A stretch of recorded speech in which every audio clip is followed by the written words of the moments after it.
Muy buenos días. Daremos inicio, por favor, a nuestra primera sesión dentro de lo que es este quinto Congreso Internacional. Vamos a dar la bienvenida al expositor que hoy tenemos iniciando ya este congreso, como es el doctor Ramiro Alfredo Torrico Iraola. Voy a hacer lectura del resumen de su hoja de vida para conocer también quién nos va a presentar su exposición en esta primera sesión. El doctor Ramiro Alfredo Torrico Iraola tiene un postdoctorado en Ciencia y Tecnología con la distinción de excelencia por la Universidad Martí de México. Es postdoctor en Metodología de la Investigación Científica, Socioformación y Desarrollo Humano con la distinción con honores en el Centro Universitario CIFE de México. Es doctor en Educación con mención honorífica y distinción summa cum laude por la Universidad de Baja California de México y doctorado en Ingeniería de la Universidad Martí de México con la distinción de excelencia académica. Asimismo, realizó una estancia de investigación de manera conjunta en la Universidad de Coruña de España y la Universidad de Baja California, además de estar en posesión de diferentes títulos de maestrías, especialidades y diplomados en universidades de Europa, Norte, Centro y Sudamérica, a nivel de estudios de grado en ingeniero civil con la distinción de honores en Bolivia, España y México.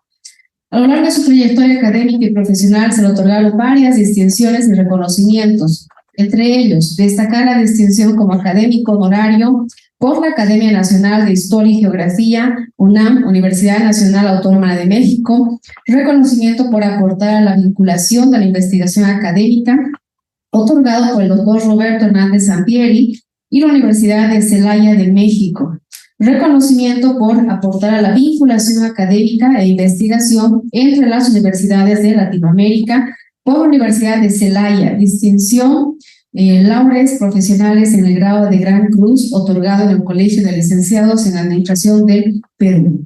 Distinción honoris causa por Al National Kerigma University en Pasadena, California de Estados Unidos de Norteamérica. Distinción doctor honoris causa por la Universidad de Aquino en Santa Cruz de la Sierra de Bolivia. Reconocimiento por la trayectoria profesional por la Universidad del Norte de Tamaulipas de México. Reconocimiento como líder en responsabilidad social por Global Mission de Estados Unidos de Norteamérica. Reconocimiento especial como administrador del éxito por la Unión Nacional de Profesionales en Administración de República Dominicana y reconocimiento a la cátedra universitaria y aporte de la editorial McGraw-Hill de Educación en la ciudad de New York, en Estados Unidos de Norteamérica. Es autor de varios artículos de investigación que han sido publicados en revistas científicas internacionales de alta relevancia de Colombia, México y España. Docente de posgrado investigador de la Universidad de Baja California y la Universidad Martí, docente invitado a la Escuela Superior de Guerra del Ejército del Perú, además de impartir docencia en diferentes universidades de Norte y Sudamérica. Asimismo, ha sido voluntario de Naciones Unidas y becario de la Organización de Estados Americanos. Por último, ha impartido diferentes conferencias en universidades de Bolivia, Colombia, México y Perú, y es además director internacional del Colegio Oficial Internacional de Doctores. Para nosotros es un gusto y una gran satisfacción en esta oportunidad contar con este nivel de expositor como es el doctor Ramiro Alfredo Torrico Iraola, reconocido a nivel internacional y que hoy nos va a brindar una exposición, una primera sesión dentro de lo que es el quinto Congreso Internacional CONFINCOM. Sean bienvenidos todos nuestros participantes que están de forma presencial en el Salón de Actos de nuestra Facultad de Contaduría Pública, Ciencias Financieras y Comercio Exterior. Asimismo, también aquellos que se encuentran de forma virtual mediante la plataforma Zoom, para que podamos llevar a cabo esta grandiosa exposición. Bienvenido, doctor. Voy a ceder la palabra también a mi colega, director de la carrera de Administración Financiera, para que pueda brindar un saludo. Muchísimas gracias. Muy buenos días, colegas que nos acompañan esta mañana, queridos estudiantes, muy buenos días. Efectivamente, considerando que los tiempos van innovando de manera muy rápida y necesitamos estar a la par de la tecnología, es en ese sentido que nosotros hemos visto por conveniente este quinto Congreso Internacional denominado Empresa e Inteligencia Artificial, que obviamente va a proporcionar herramientas más sólidas sobre lo que ahora en realidad manejamos, lo que es la inteligencia artificial. Es así que, bueno, damos la bienvenida también al doctor Ramiro Torrico y muchísimas gracias. Con esto arrancamos entonces el curso de esta mañana. Gracias. Bien, muchísimas gracias. Un saludo, doctor Ramiro, también a nombre de nuestro decano, que por un tema laboral no se encuentra presente, sin embargo, nos está siguiendo también por la plataforma del Zoom. Bienvenido, doctor. Si podemos, por favor, activar el micrófono, la cámara. Perfecto, muy buenos días. ¿Se me escucha, por favor? Okay. Primeramente, mandarles un saludo afectuoso y el agradecimiento a todas las autoridades de la Universidad San Francisco Javier, que se encuentran ubicados en la ciudad de Sucre, Bolivia, capital de nuestro hermoso país.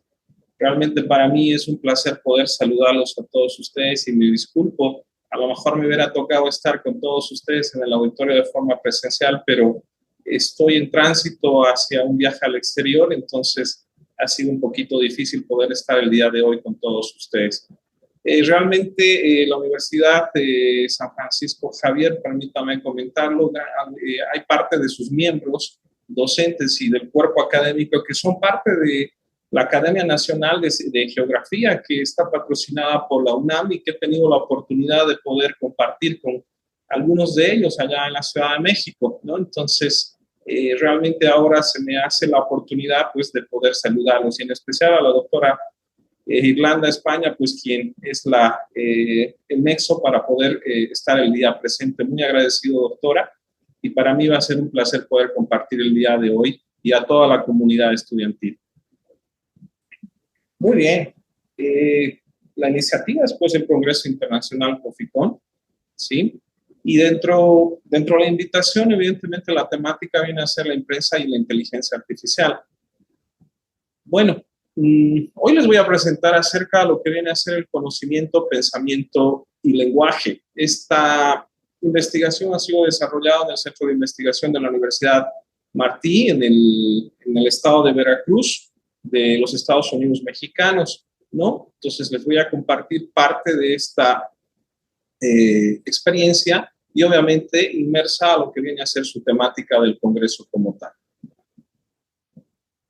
No sé si está compartiendo, por favor, creo que ahí me sale que está cargando aún.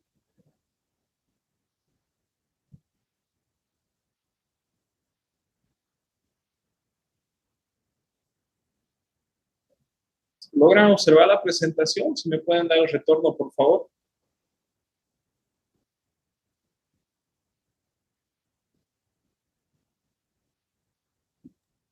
Sí, doctor, adelante, se escucha y se ve muy bien. Ok, estoy en la parte de contenido, doctoras. ¿Logran observar ustedes esa? Oh, perfecto. Muy bien.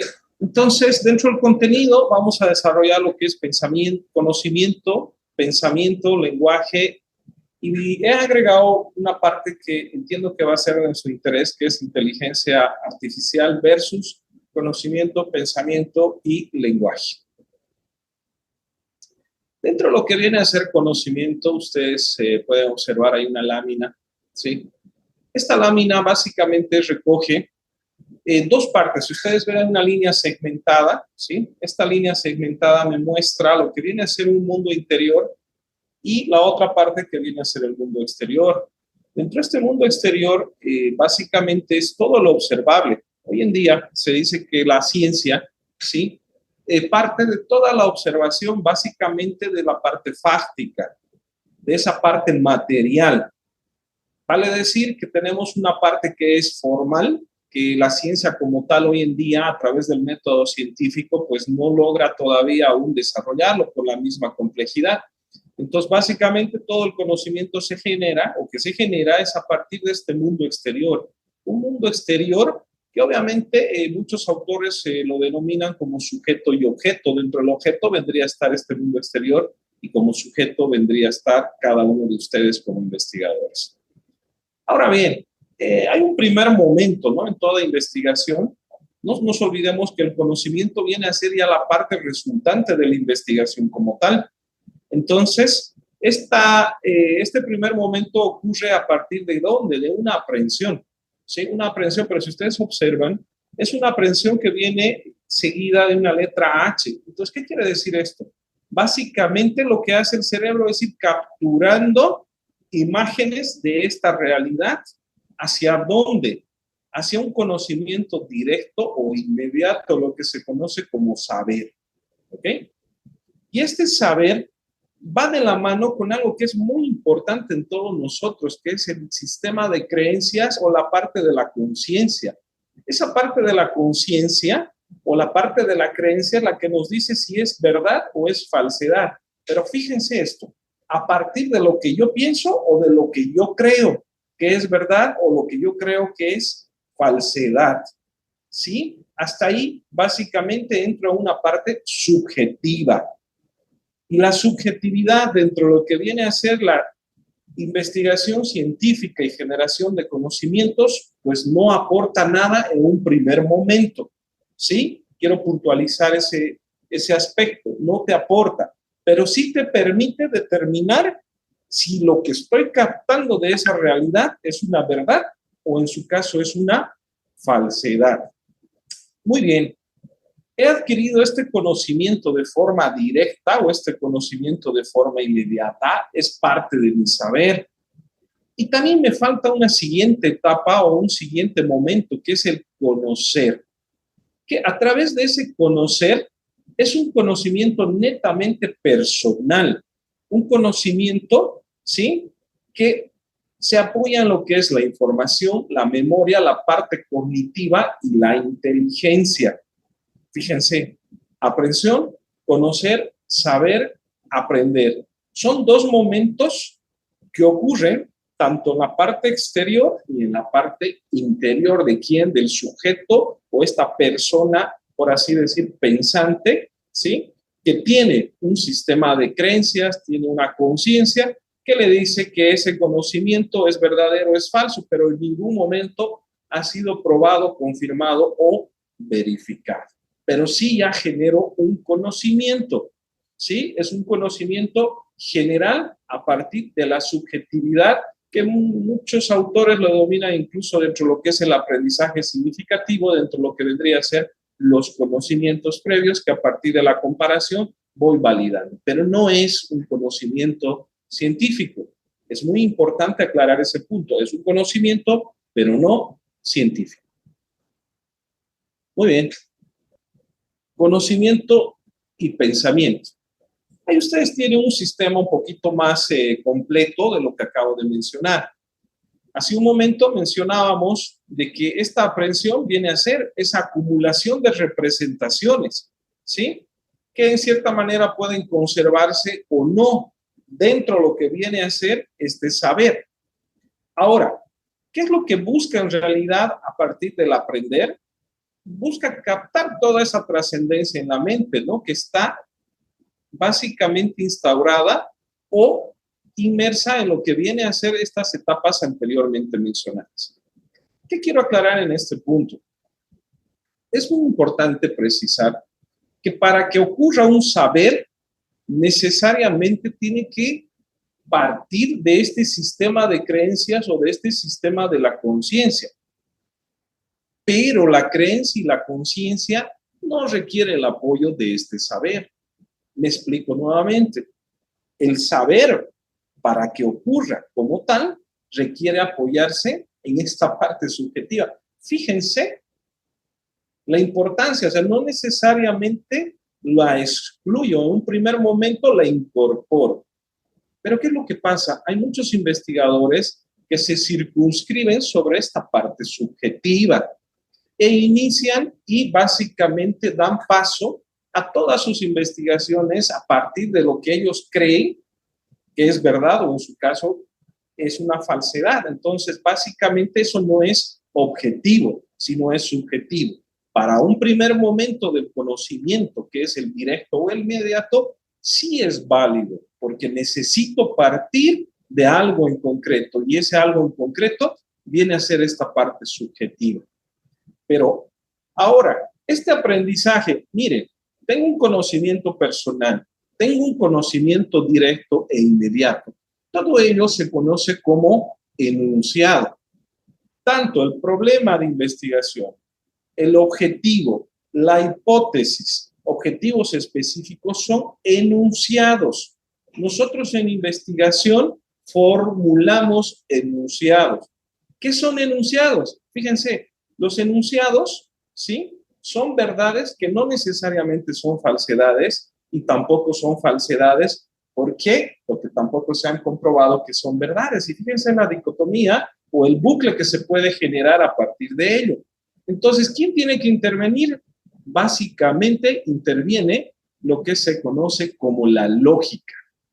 La lógica me permite validar o invalidar este conocimiento personal o este conocimiento directo. ¿Hacia dónde? Hacia un nuevo conocimiento. El nuevo conocimiento también se conoce como argumento. ¿Y qué es un argumento? Un argumento ya es una verdad que ha sido verificada y comprobada y por lo tanto es básicamente un nuevo conocimiento como lo conoce la ciencia o lo entiende la ciencia. Pero ojo, no es absoluto ni definitivo. Puede ser debatido o en su caso reformulado en algún momento. Pero para todo eso, reitero, necesito lo que viene a ser la lógica. La lógica es la que me permite básicamente partir de ese conocimiento directo, conocimiento personal, a partir de ese saber juntamente con mi creencia y empiezo a generar ¿qué? Primeramente un concepto, ese concepto pasa a una proposición y esa proposición hace un momento hemos indicado que es un enunciado. Y obviamente a partir de este razonamiento genero mi argumentación que está relacionada con mi premisado, que también se conoce como conclusión. Toda esa estructura se la conoce como pensamiento. Entonces, ese pensamiento me permite, en este caso, verificar. ¿Qué verifico? Esa aprehensión de inicio y ese saber para llegar a un argumento. Fíjense cómo funciona básicamente lo que es el conocimiento y el pensamiento como tal. Ahora, ustedes me dirán, ¿y en qué momento se genera este conocimiento? El conocimiento en realidad para ser un conocimiento científico tiene que ser verificado y ahí dependerá del tipo de enfoque, si es cuantitativo o el enfoque que viene a ser cualitativo, pero ese ya es una temática transversal a lo que estoy presentando. Entonces, voy a pasar a la siguiente lámina, si me permite. Ahí tengo lo que es pensamiento-lenguaje. Ahora, aparece un aspecto muy relevante dentro de lo que viene a ser esta conformación del pensamiento juntamente con el conocimiento, el lenguaje, la comunicación. O sea, ¿cómo comunico ese conocimiento a dónde?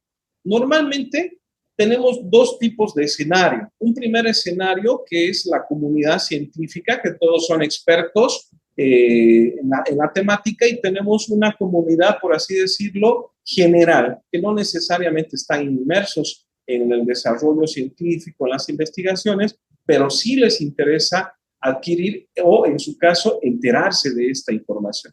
Entonces, ahí vienen dos tipos de comunicaciones.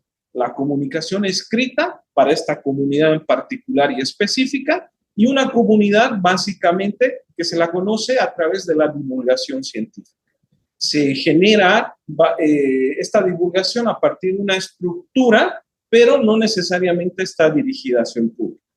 Pero hay una parte que es mucho más interesante. Lo que estoy haciendo ahora en este momento, ¿a través de qué? De la voz. ¿Sí? ¿Cómo estoy estructurando? Básicamente lo que les estoy transmitiendo a todos ustedes es lo que acabo de mencionar. En algún momento he realizado una aprehensión, que he pasado a un saber, y ese saber he tenido que generar una lógica. Fíjense, he generado una lógica a partir de un enunciado. Entonces, lo que estoy virtiendo en este momento probablemente sea una combinación entre enunciados y lo que viene a ser argumentación, pero no a partir de la conciencia ni la creencia, sino básicamente consolidado y establecido a partir de esta lógica que me ha permitido validar e invalidar. Entonces, ahí vienen dos tipos de lenguaje. que ustedes tienen que saber distinguir, que viene un lenguaje natural, que evidentemente este lenguaje natural puede ser subjetivo, ¿sí? Si ustedes observan, y un lenguaje formal, el que estamos ocupando en este momento. Y ahí tiene las reglas semióticas, de sintaxis, semánticas y también pragmáticas. Entonces, bueno, tampoco pretendamos que en una pequeña charla de esta naturaleza vayamos a profundizar. Normalmente cuando se desarrolla este tipo de conocimiento se requieren varias horas de debate, pero quiero darles una síntesis muy concreta para que ustedes tengan una idea y sobre todo también puedan empezar a debatir todo lo que viene a ser el pensamiento y evidentemente un pensamiento científico como tal, ¿sí?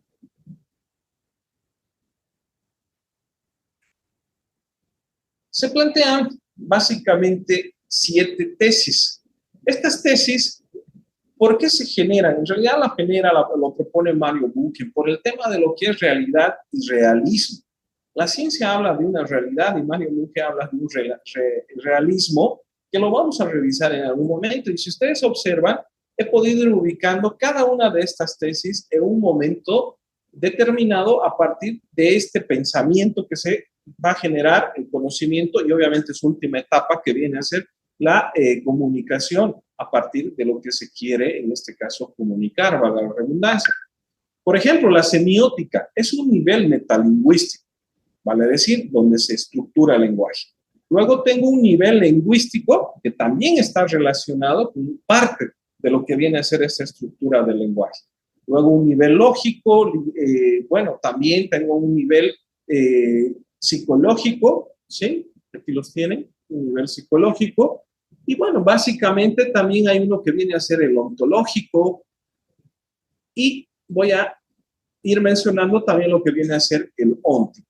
Si ustedes observan, hay un resumen, ¿sí? Lo que ocurre básicamente dentro de lo que vendría a ser.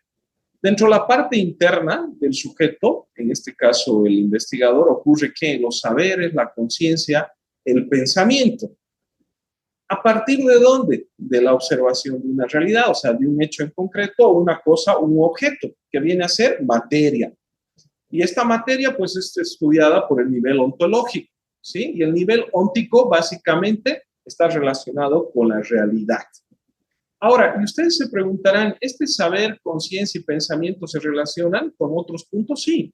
Por ejemplo, el saber, si ustedes van viendo un poquito aquí y seguimos la línea del saber, le dice que es objetivo a partir de esta realidad y básicamente es una tesis genesiológica que viene a ser conocimiento. ¿De dónde? De un realismo. Ya estamos hablando de realidad, realismo. Esta realidad como tal es la que observamos, pero para entenderla, ¿qué te dice? Que necesitas vos entender a partir de estas 7 tesis filosóficas, que no necesariamente las requieres profundizar. Y también te habla de lo que viene a ser una energía, que te habla de la mutabilidad de esta realidad al realismo. Si ustedes observan, esto es mucho más complejo del criterio, del concepto de decir objeto, sujeto, sujeto, objeto. Esto conlleva a un nivel de profundidad muchísimo mayor al que ustedes pueden, en este caso, simplemente conceptualizar o centrarse en cada uno de estos puntos.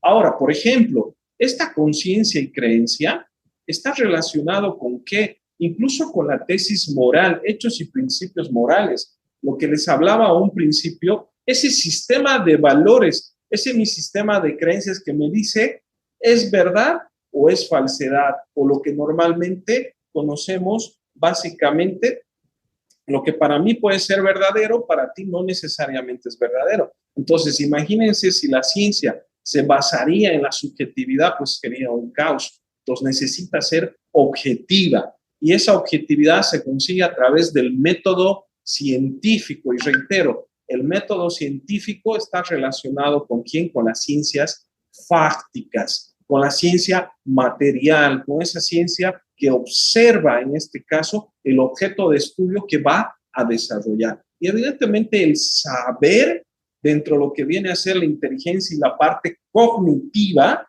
¿sí? En ese proceso, llamemos proceso de aprehensión y aprendizaje de ese conocimiento previo juntamente con la lógica, me permite incluso transformar esa realidad en otra realidad, porque no nos olvidemos que al momento de identificar esa realidad, nosotros observamos un hecho en concreto que no está alineado dentro de lo que vendría a ser esa realidad, entonces creamos una nueva realidad y de ahí parte lo que viene a ser mi pregunta de investigación, y esa pregunta de investigación, que es un enunciado, me está anticipando una nueva realidad para ser estudiada, ¿sí?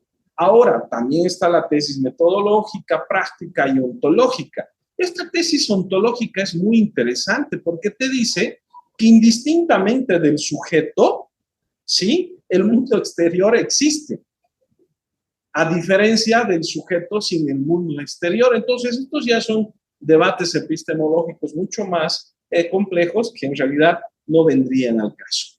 Permítame seguir avanzando. Se los he preparado esto. Miren, es una analogía con lo que les acabo de presentar. Y dentro de esa analogía, he podido generar también lo que viene a ser una cabecita, por así decirlo, pero con una inteligencia artificial. Y he básicamente puntualizado los mismos aspectos que anteriormente he desarrollado. Entonces, si ustedes observan, para esta inteligencia artificial, su mundo exterior son los datos. ¿Se dan cuenta? El mundo que observa, por así decirlo, entre comillas, observa, ya no es el mundo que nosotros en realidad, a través de nuestros sentidos, percibimos esa realidad. Para la inteligencia artificial son datos, o lo que hoy en día se conoce como la Big Data, pero al final son datos, en menor o en mayor grado son datos. Entonces, ¿qué es lo que hace la inteligencia artificial? Básicamente, ese mundo para ella o para él, como quieran verlo, ¿sí?, se genera dentro de lo que viene a ser la inteligencia, de ahí que viene su nombre. Y obviamente tiene una memoria, no como en nuestro caso, a lo mejor a mediano, corto y largo plazo, ahí están las diferentes memorias, los de esa área de educación desarrolla bastante este punto.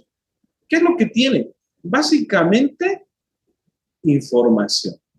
Ahora, los modelos de inteligencia artificial tienen tres momentos. Tienen también un momento de aprendizaje, pero este aprender, ¿sí?, yo lo reservaría netamente para una actividad, por así decirlo, biológica, para un cerebro biológico. Y ese cerebro biológico es pues el que tenemos cada uno de nosotros, ¿sí? Entonces, ahí viene una primera cuestionante. Les estoy planteando aquí problemas, ¿sí?, de orden tanto, por así decirlo, epistemológico, si en algún momento a lo mejor alcanzar a uno filosófico, y de empezar a debatir, una inteligencia artificial logrará adquirir un saber, y ese saber viene a ser un conocimiento directo. ¿Cómo lo adquiere? ¿En qué momento lo adquiere? ¿Es directo? ¿Es personal? Fíjense todo lo que nos falta aún debatir. O sea, ok, es una herramienta muy interesante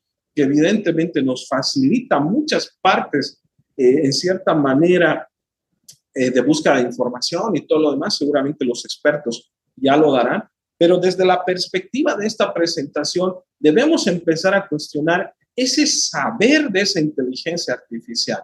Desde un punto de vista personal, si ustedes observan, para mí es cíclico.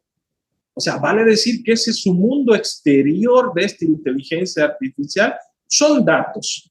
Y esos datos, a partir de lo que procese, se vuelve a generar más datos. Y estos datos nuevamente vuelve a esa data de donde, entonces, para mí, esto básicamente es cíclico. ¿Dónde interviene? Vamos a intervenir seguramente en la validación o la verificación de esa información. Ya, entonces tenemos que empezar a cuestionar aspectos mucho más profundos y no solamente de la generación de algún tipo de documentación o documento. Entiendo, es la herramienta del momento, es la herramienta que hoy día, y aparte avanza a pasos agigantados, pero tenemos que empezar a cuestionarnos, reitero e insisto en este punto, realmente qué tipo de conocimiento está generando, ¿sí? Obviamente, si esta data que tiene acceso esta inteligencia artificial no es validada ni verificada, me va a generar también otro conocimiento como el que hemos visto. Y ahora aquí viene un punto muy interesante.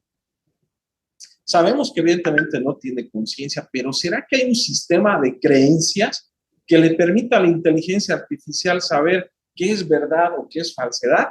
Personalmente creo que no. Y eso es lo que nos diferencia ¿de qué? De una inteligencia artificial, de un cerebro artificial con un cerebro biológico. Porque yo, como humano, como persona, tengo esa capacidad, por así decirlo, a lo mejor no es el término capacidad, pero tengo esa facilidad de poder en algún momento indicar si es verdad o es falsedad. Y eso me va a permitir generar mi saber. Aquí es muy importante precisar lo siguiente, para que, por así decirlo, se genere ese conocimiento a partir del saber, necesariamente se tiene que apoyar en la creencia, a diferencia que la creencia no necesita apoyarse en el saber para existir, pero el saber requiere esa coexistencia para ser parte de. Ahora, viene la parte del pensamiento. Bueno, aquí sí podríamos debatir. Evidentemente, ustedes saben la diferencia que vienen a ser las famosas redes neuronales. En principio, ambas, tanto la biológica como la artificial, funcionan en base a impulsos eléctricos. Pero realmente ese razonamiento que ocurre o esa lógica que ocurre dentro de lo que viene a ser un cerebro biológico y un cerebro artificial, realmente son iguales, son similares. ¿En qué se diferencian? Para mí sí hay una diferencia.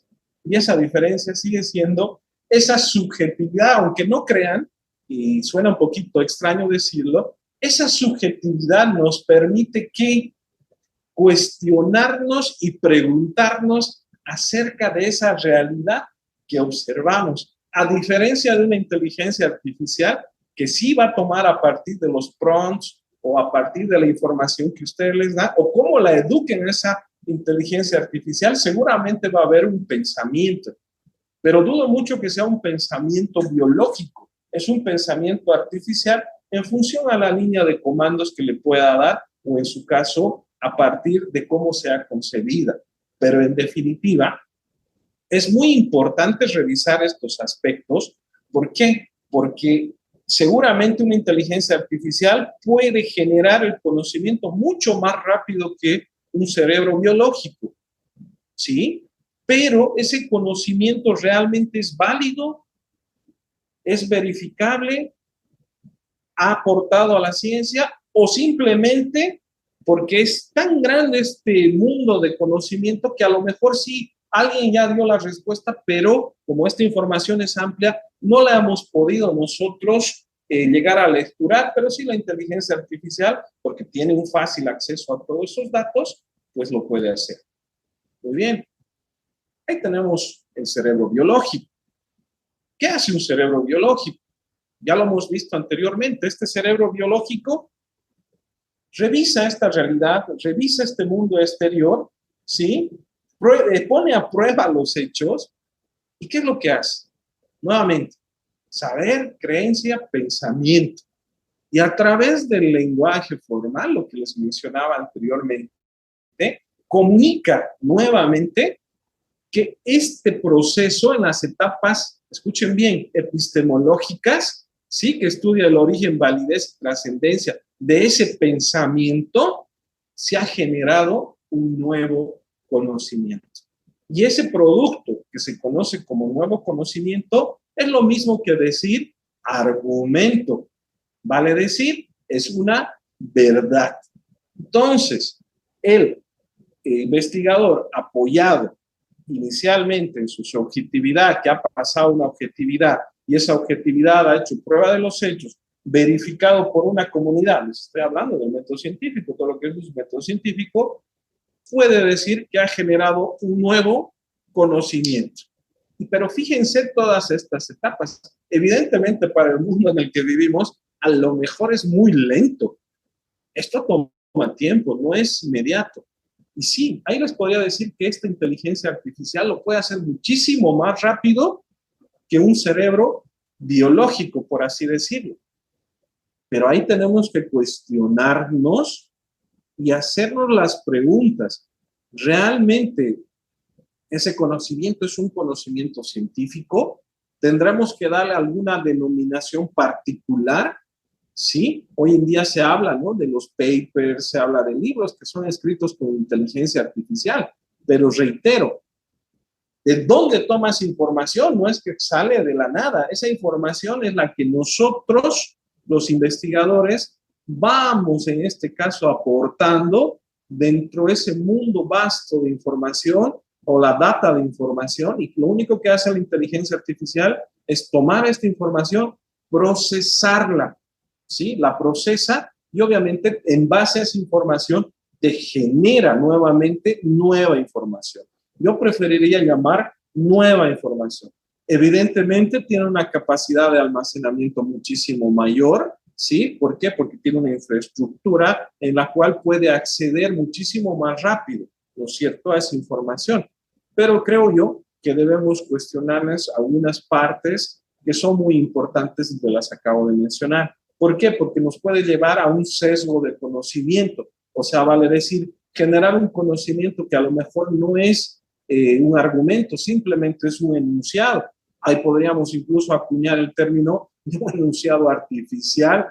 Ahí alguien me dirá, pero no es un cerebro biológico, pero tampoco es una verdad y tampoco es una falsedad. Entonces me quedo en simplemente un enunciado. Y a partir de ese enunciado, pues alguien tendrá que validar y verificar, y volvemos a lo mismo. Esa validación o verificación, ¿quién tiene que realizar? ¿Quién la realiza? Evidentemente un sujeto como tal para dar viabilidad a esa información. No se olviden que hoy en día nuestro método es el método científico. Tanto el deductivo, inductivo, son métodos científicos. Tenemos tres enfoques: cuantitativo, cualitativo, mixto. El modelo, la forma de ver esa investigación. Entonces, básicamente, ahí yo les resumo un poquito de lo que viene a ser esta etapa, que creo yo que es muy importante que empecemos a revisar lo que viene a ser una inteligencia artificial desde una perspectiva de lo que viene a ser un cerebro artificial versus o la comparativa de lo que es un cerebro biológico.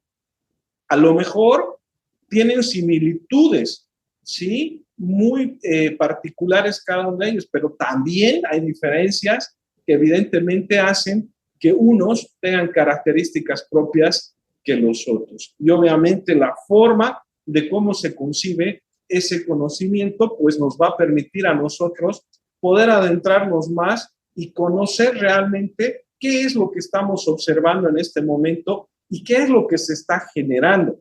No pretendamos en algún momento comparar lo uno con el otro. A lo mejor esta inteligencia artificial posteriormente se convertirá dentro de sus propias características, pero creo hoy en día esta comparativa es válida a partir de lo que nosotros conocemos dentro de lo que viene a ser la parte biológica y evidentemente la parte artificial, ¿sí? Básicamente, les agradezco por su atención. Ahí tienen mi correo de contacto y bueno, a partir de ahora presto y abierto a poder responder las consultas que ustedes tengan. Muchas gracias.